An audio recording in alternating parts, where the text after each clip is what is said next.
Hello and welcome to a new video. This one is slightly different. It's about North Carolina and my visits over the last 20 years. A little bit of history thrown in, and sometimes the pictures won't necessarily correspond to the video.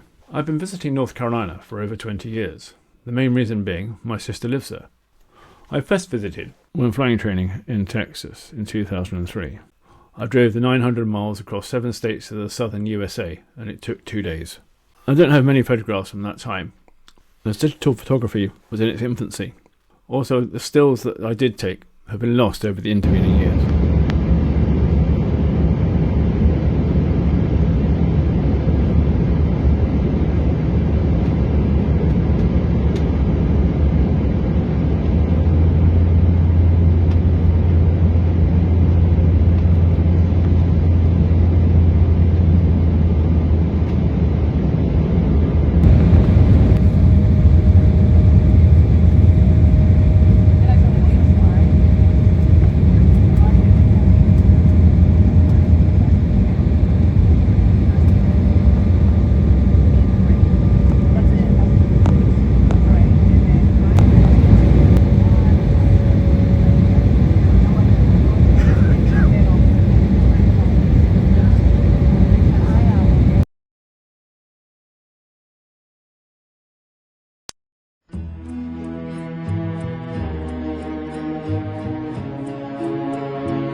Of course, you cannot mention North Carolina and not mention the Wright Brothers, who chose the east coast of North Carolina at a place called Kitty Hawk to test and ultimately fly the first control-powered aircraft that was to go down in history.